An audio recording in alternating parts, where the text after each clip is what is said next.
Hello everyone, thank you for coming in, stopping by my channel. I'm a multidisciplinary artist, Henry Haight, and if you don't know who I am, again, thank you for coming. You are in my parents' house in a makeshift studio in California, and I work between London, England, and California at the moment. A little update. I'm having an artist in resident reception at the Huxley in London. I'll leave a link down below. There is a reception where I'm going to be doing a live transmission from here, June 29th. It is an RSVP event, and cocktails, art, as well as some of my personal friends who've been in my studio while making some of the work that will be on display. The work is for sale, as well as it will be, which I'm very honored to tap my horn at, toot toot. It's for Pride Month and will be hanging till July. So if you can make it to the London Huxley, again, I'll leave the link down below. But again, thank you for coming. And it's been kind of stressful being here and trying to curate and edit a show in England, and it's always stressful trying to plan a show. And I'm also having one in September here in Los Angeles, my first one in two and a half decades. So lots going on to watch this space. In the meantime, today's video is about album covers that have influenced me as an artist. Now, you know, there's things on YouTube where people's like, oh, I'm an artist, I'm an artist, I'm an artist. But the whole thing is that when artists evolve, they always reference what actually inspired them in the first place. What was their gateway into the visual arts? And for me, my gateway was album covers. And obviously as a child, I wasn't hanging out in record stores. My teen years, yes, but as a kid, I went through, my introduction was through my parents' album covers, as well as my Aunt Jane, who was a hippie and into glam rock and taught me how to dance to David Bowie. But going through her record collection, those, to me, that was like a golden era of the album cover. You know, music companies today really, well, my experience is when I'm dealing with corporate companies, they are miserly when it comes to budgets, and you know, there's deadlines and everything. So this is essentially a video of me breaking down some of my favorite album covers that inspired me visually as artists. Through my teenage years, I've referenced and virtually discovered that many album covers were actually inspired by a lot of great artists. So grab your earphones, grab a snack, and come on, let's rock. So thanks. Here we go. The very first album cover that fascinated me as a child was my father's album, Janis Joplin and Big Brother Holding Company, Cheap Thrills, that was illustrated by Robert Crumb. Robert Crumb is a major influence on me, and when I was a kid, I believe I was probably, when I started to realize and respond to visuals, I was about 5 or 6, and my father, I remember one of my earliest memories is him trying to take the album cover from me, and he hated that I would sit there and look at the cover and the back for hours. And I would hold on to it where I would indent the sleeve, and that set him off. And obviously, you know, my dad was at the time 24 or 25 when and this album came out in 1969. And a little backstory on Robert Crumb's illustration. Atlantic Records paid him $600, which was equivalent to about today's inflation, about $5,300, which is a little better than spec. So, but to me as a kid, the comic book illustration, I didn't comprehend the the context of the artwork and stuff. And I knew, like with the Hells Angels and everything, and kind of like outsider art, which I love. But to me, to a little kid, this was striking. And again, it's a great album. But it led me into later years discovering much about Robert Crumb's work. And virtually, much like Coop, he was very big into very thick, very Amazonian type of women who, buxom, and what in today's Me Too movement would be considered politically incorrect. I got to meet Robert Crumb about 4 years ago when he had his Dixieland band, ragtime band play at an event in London, and it was amazing. And the very next day, he had a screening of his documentary, as well as the a Q&A, where there were certain woke members of the audience that took issue with his artwork because it objectified the actual woman, leering in a sense. And but in context, if you look at like our political mindset from now to back then, they're very, very different. So there has to be a detachment from the work that states the time and era. That's how you should actually, that's what art is supposed to do, is timestamp the mindset of an era. And during that time, this was the sexual revolution's peak. And I remember, again, around that time, my parents took me to go see one of his film, Fritz a Cat, that was inspired by the art of Robert Crumb. And it was an X-rated, but I remember, again, very early on, it was a cartoon, and my mom trying to cover my eyes during certain scenes, and me trying to I wanted to see this cartoon. Because to me, it was a cartoon. But, again, my parents were young, and they were, they didn't call them hipsters back then, but, my parents were kind of with it. And so that was a thing about Robert Crumb stuff. His crotch hat style, his comic book, very outsider art, more like Henry Darger, which now is considered high regard. And I know in 1994, Atlantic Records never gave him back the work. They didn't license it, they just kind of kept it. And paying him $600, it went to auction for around $20,000, which would probably be roughly about $45,000, or I'd probably say about close to 60 in today's economy. So if you can look at his artwork, I will leave a description of his work in the down below in the bio thing. So check him out. The next one that had a huge, profound effect on me and my gateway also to glam rock, and this one has a bit of a backstory, a personal one to me, that I have a huge affinity and love for, is Elton John, Captain Fantastic and the Dirt Brown Cowboy.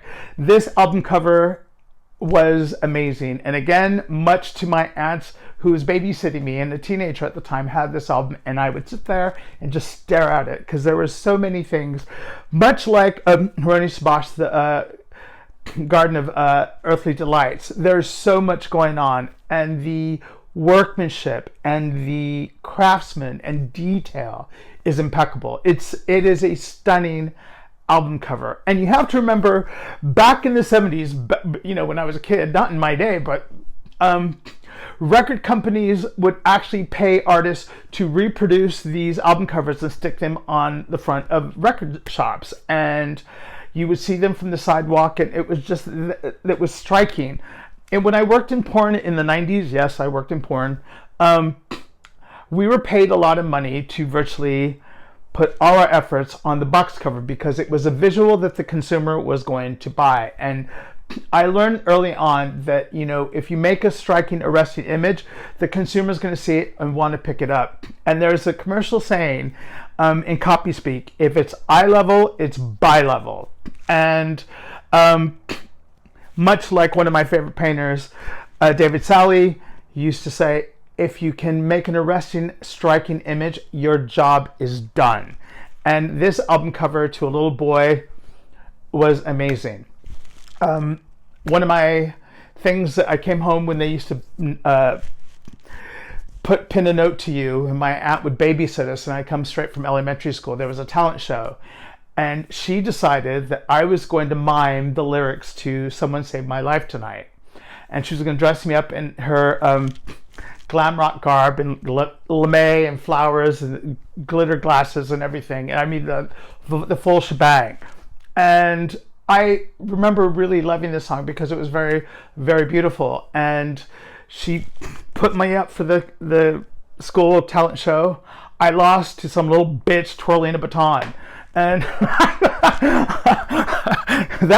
that kind of made me realize I have a huge competitive streak, and virtually, yeah. But still, you know, art and sound and a visual are a perfect union, and this album cover really, really made an impression on me. Now, if you can, I would suggest you actually look up and research Alan Alderidge, the creator of this impeccable work, and, you know, undescribable.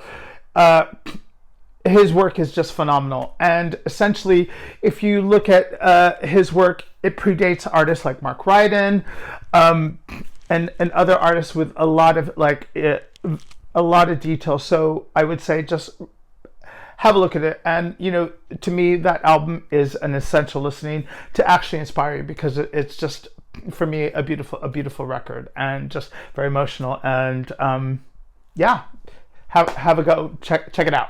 Now, in no way are these a breakdown of my, like a top 10 or anything, but the next album cover that made me like take notice is Power, Corruption, and Lies by New Order. And I'm a huge New Order fan. As a teenager, I remember buying this in high school, and I was a freshman, and the album cover is created by Peter Saville, who directed the album cover as well as the color code and put a spin on the French artist painting. Now, the work of The Basket of Flowers is a reproduction of Henry Fantin Latour's Basket of Roses, which also is combined with a color bar, which normally in copy and printing uses as an offset to get color corrections, which put a spin on classical painting and modernized the whole image. And the weird thing was that, oddly, I always take notice of when they take certain classical imagery and combine it with a modern context and put a spin on it. And this does it beautifully. And I have to say that when you see the album, it is very striking. And obviously, you know, it predated like Blue Monday, and, you know, it virtually made me listen to Joy Division. And again, these albums tended to have, the early albums had this very stark, almost Bauhaus kind of effect on their record covers. But this one was just beautiful, and, you know, my hats off to Peter Saville for this, because the guy's a genius. Now, the next album I want to discuss that virtually made a visual impact on me, and I love this band, is Kiss's Destroyer, painted by the artist Ken Kelly.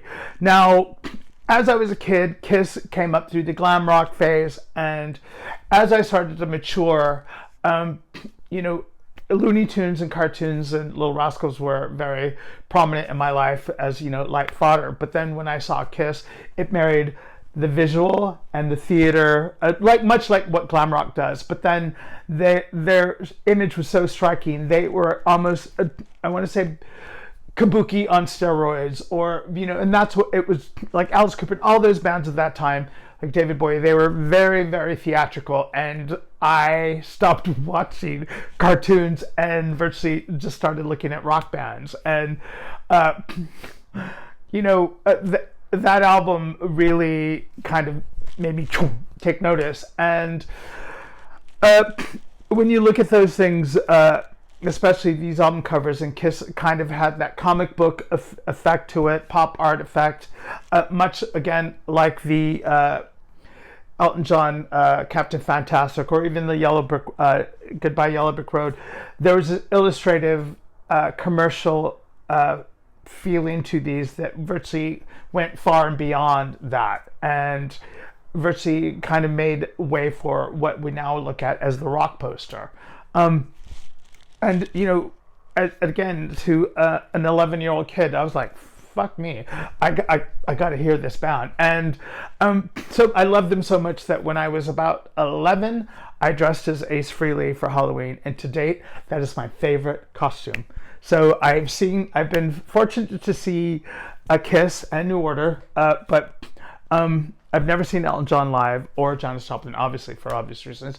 But there's a catalog and a lot of their album covers early on, everything from Dress to Kill, to just check them out and check out Ken Kelly's artwork. Now, the next album that I'm going to discuss, I am fortunate enough to know the artist that created it, and one of my favorite bands that I've been very, very fortunate to see numerous times is the Cramps, Off the Bone.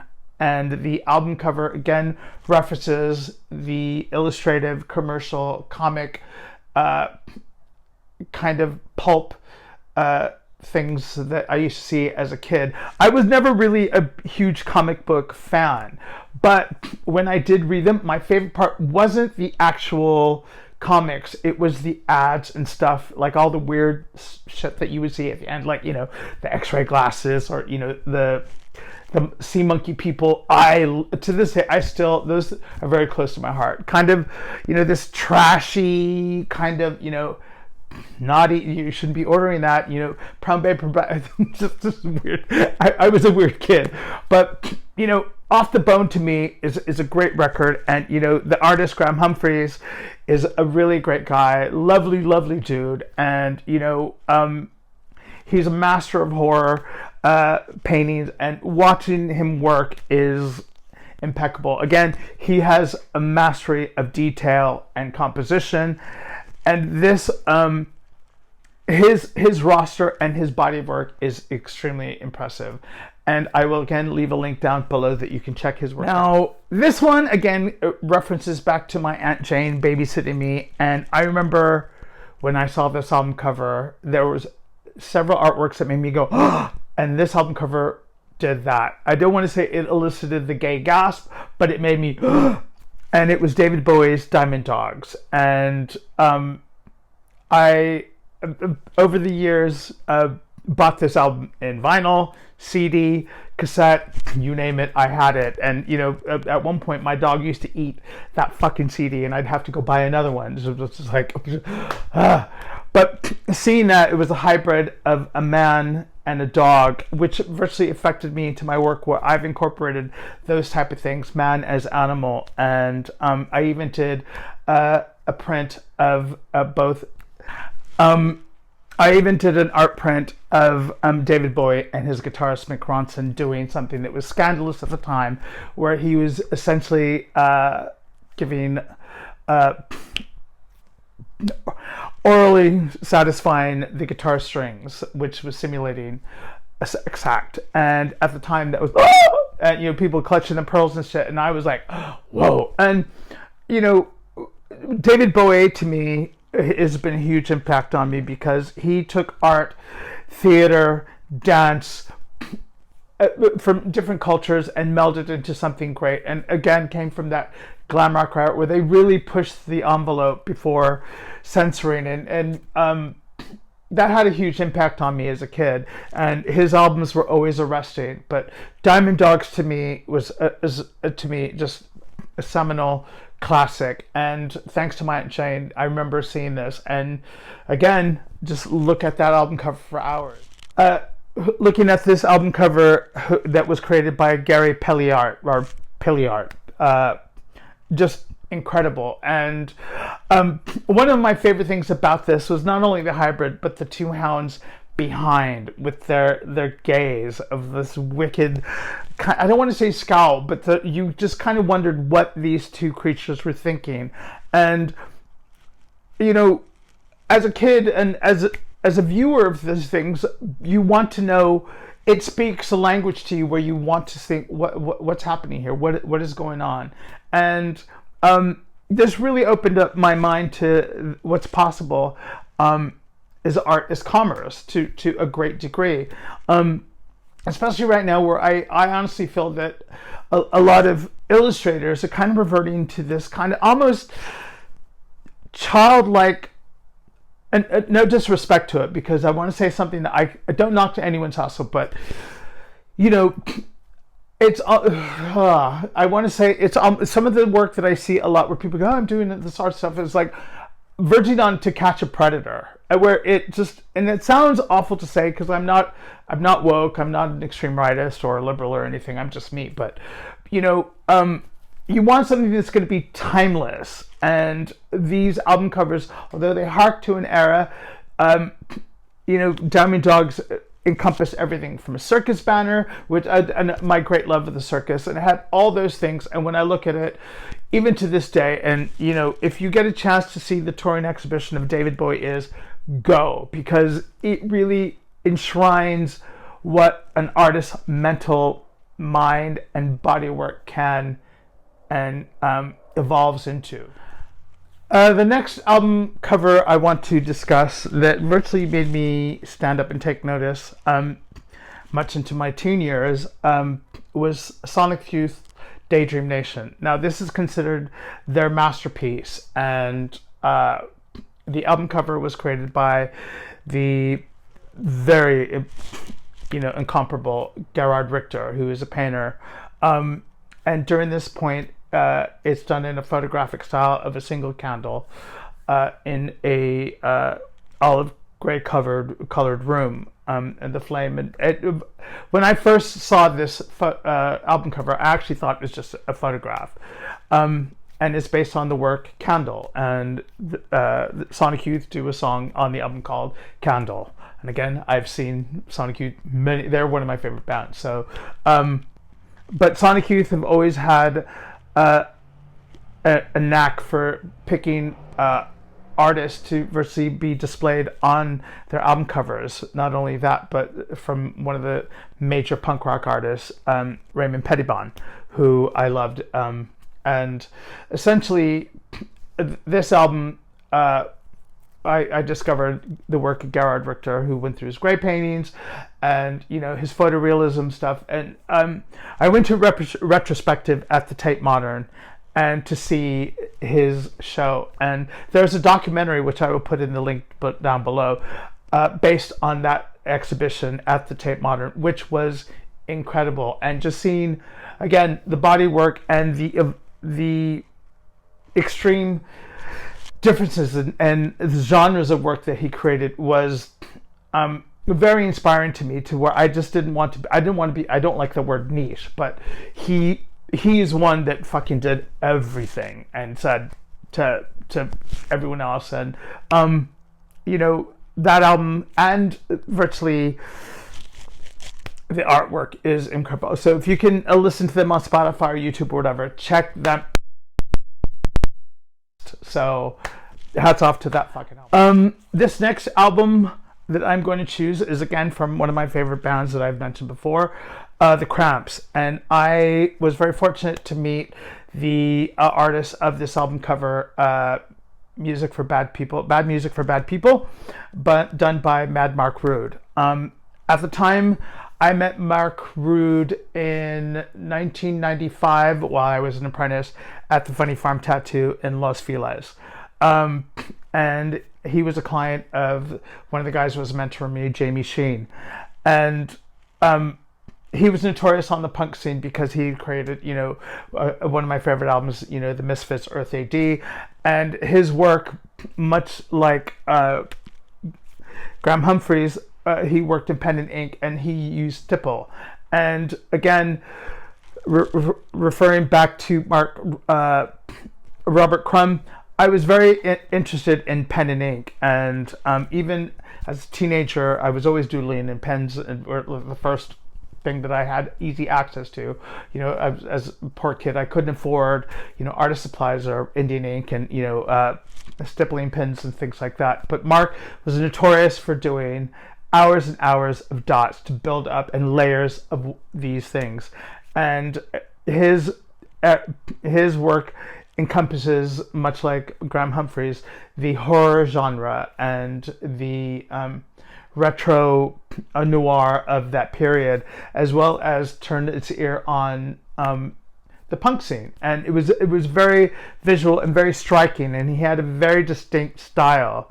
And the thing about Marc Rude was that he was notorious, and I remember the last time I saw him, my brother asked me to go on a talk show in Chicago called the Jenny Jones, because my brother wanted to be on TV, and I said, okay, I'll go, because he wanted a free makeover. And Marc Rude busted my balls for a good hour over this. And because I was an apprentice, he was Marc Rude, I'm gonna fucking mouth off to that guy. But, he fucking grilled me like a cheese sandwich. So that's my Marc Rude story. But his work is incredible. And, there will be no one like him. And there's a documentary, if you could watch it again, I'll leave the link down below, about Marc's work and the history of his life, which was very, very tumultuous. And he passed away in 2002, unfortunately, rest in peace. But I would say, if you could look at the archive of this guy's work, and his technique is something to look at and marvel at. So hats off to you, Marc. Next album is a double whammy with, again, Sonic Youth, which I love this album, again, because it was in my 20s, and it was based on a particular notorious photo of the sister of Myra Hindley and her boyfriend at the time during the Moor murders that were taking place in England, of Ian Brady and Myra Hindley, who killed and taped the murders of young children. There was controversy over the involvement of Myra Hindley, and she's a very polarizing character. But Raymond Pettibon took an image of an old photograph of Myra Hindley's sister and her then boyfriend looking very fucking cool, and virtually recreated it on this album cover. And as a teenager in the Southern California punk scene, seeing Raymond Pettibon's work and on show flyers and through his notorious work with Black Flag really opened my eyes to a very crude, I don't want to say comic book, but kind of almost a political art in a sense, and very stark imagery. And this album cover is just again, very arresting. And because I know the story of it, and again, this is going to make me sound really weird, but I have a fascination with serial killers.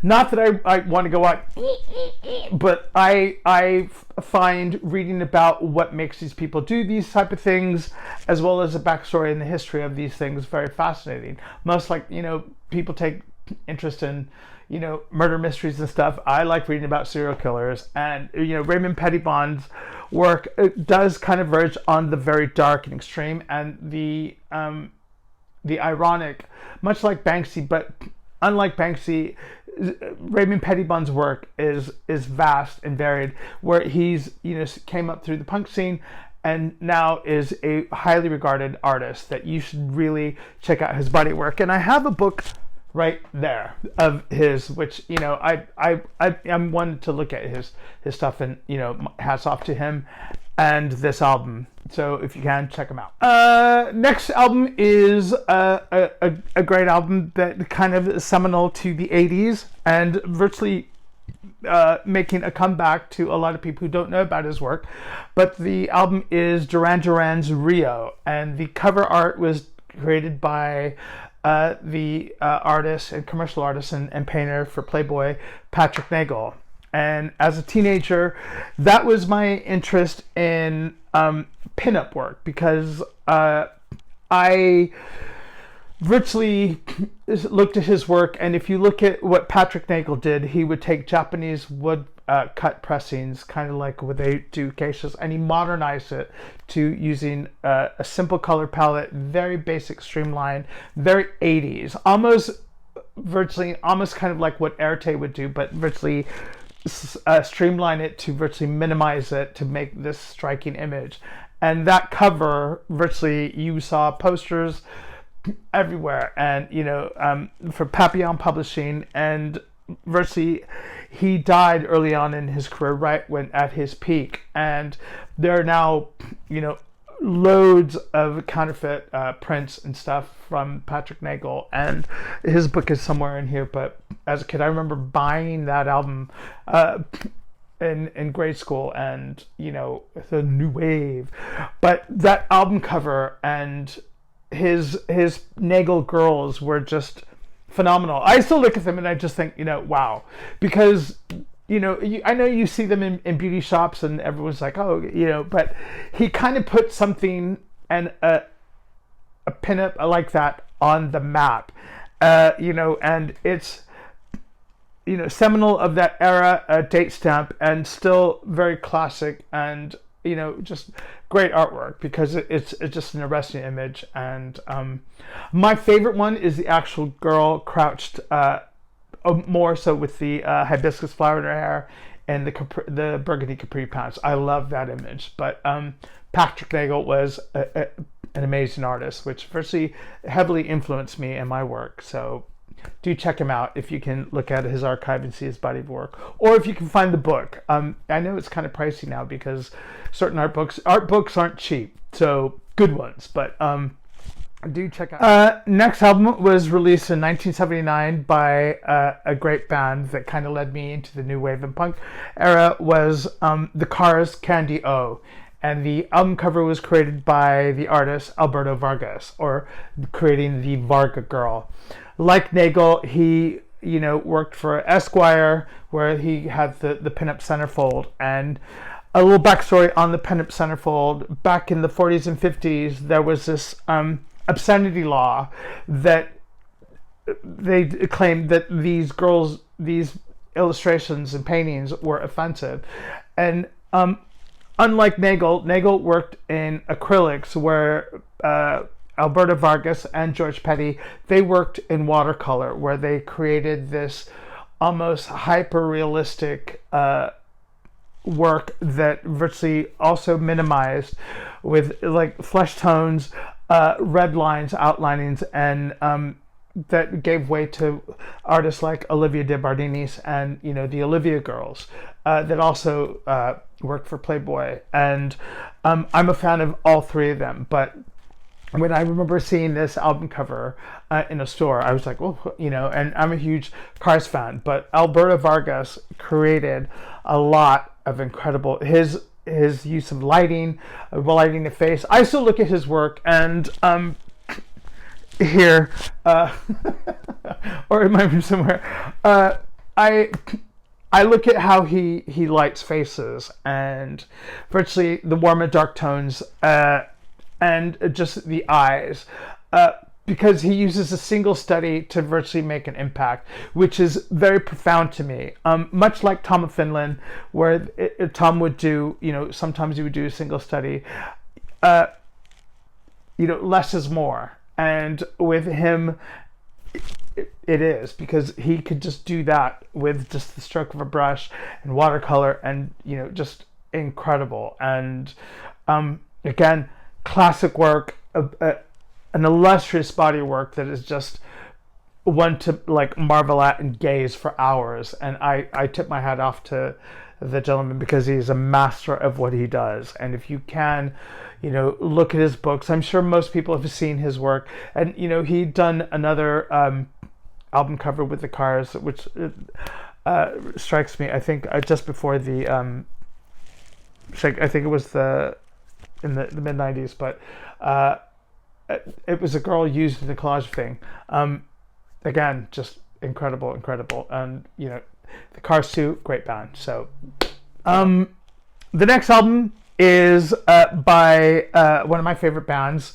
Again, going back to my 90s, and it would introduce me to the artist Cindy Sherman, and the album is Painkillers, which is an EP released in 1992, featuring one of her dolls with the mask. I didn't know who Cindy Sherman was, but I remember seeing Babes in Toyland early on in Los Angeles and Hollywood, and they blew my mind, and I got their EP, and she worked with them again with Fontanelle, again where Cindy Sherman created the album cover and went as far as working and directing their video for Bruised Violet, which the yay or nay about Courtney Love.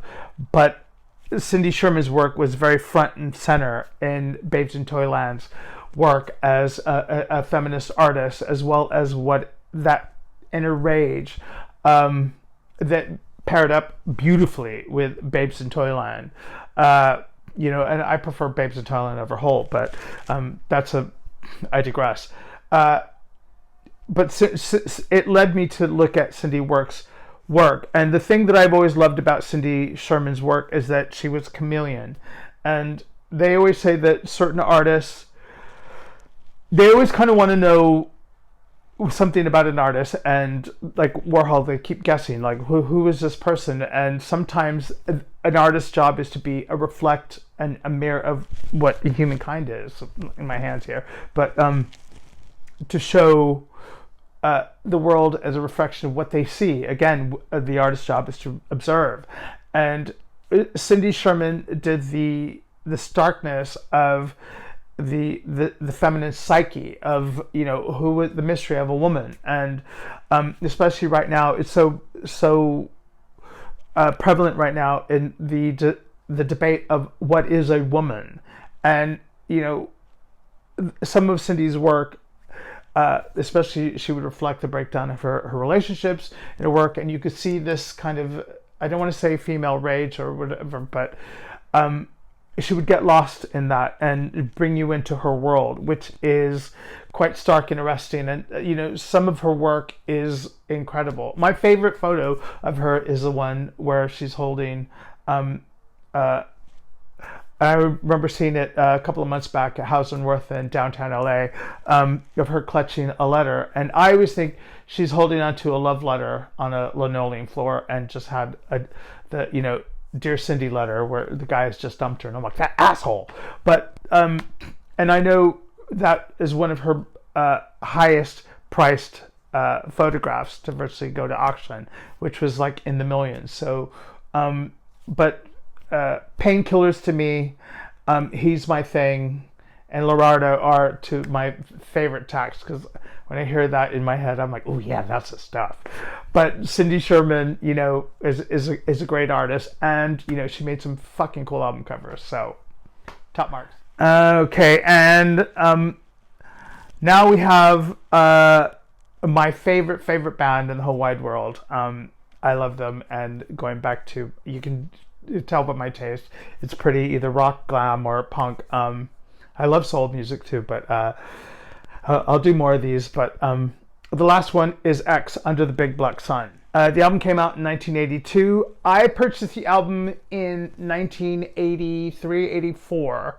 I was in high school at that time, and it was one of the first albums I remember buying. Not from my allowance, but from, like, I had a part-time job, and I loved that album. And The Hungry Wolf, when it opens, starts off like, one of the things that I love about album covers and art books is it cannot replace the ritual of opening it up. And you don't get that from a download or looking on Instagram and stuff.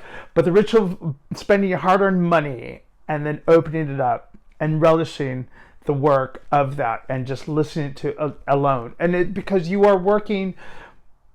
Oh, you bought a product, but you were observing and taking into effect and interacting with that work. And Alfred Harris created the cover for Under the Big Black Sun.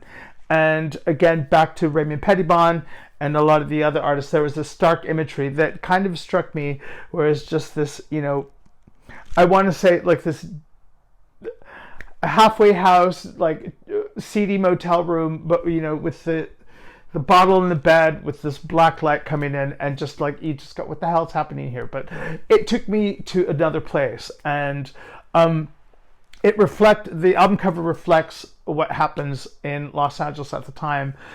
People come to Hollywood to chase love and fantasies and dreams and fame and fortune and stuff, and they end up at the Cecil Hotel, methed out of their heads, or on Skid Row, and the whole Bukowski-esque kind of Barflies and hanging out with degenerates. And I always think some of these people have some of the most interesting stories, because they've lived a life of heartbreak and trauma and stuff, and rather than goody down the street. But and I'm not saying that go hang out with drunks and alcoholics and drug addicts and prostitutes, but also Sister Mary Hot Pants, who bakes cookies for the Girl Scouts down the road, could be just as degenerate as the guy on Skid Row. I digress, though. But Alfred Harris created an impeccable record cover that virtually embodied the sound of one of my favorite bands. So much, I love this band so much that I have a tattoo on my neck of the band. I know people should, you should never, but the Old English X was just a striking image, and it's a reflection of me coming out of Los Angeles. And you can take the boy out of LA, but never LA out of the boy or the man. And that's me in a nutshell. Also, I've been fortunate enough to see this band and listen to this album, and it's close to my heart. But if you can look at Alfred Harris's work and just check out all these artists and just reflect and see how the work makes you feel, and what you like or what you can take away from these things, and how it would affect your work in a sense, because essentially you take these things, run with these ideas, and take it to a different direction. That's the job of what an artist is supposed to do, rather than doodling stickers and stuff and saying, hey, but just I want to try to inspire people to virtually do a sharp left and take your work somewhere else, because I'm always trying to do that with myself. And these album covers and soundtracks in my head virtually helped me get to where I am today. So with that, in closing, I thank you for coming. Don't forget to hit that like and subscribe button, and leave a comment down below. Let me hear what your favorite album covers are, and what soundtracks, or what made you inspired to want to become an artist. And I will see you in the next video. So take it easy, people, and thanks a lot for being here. Have a good night.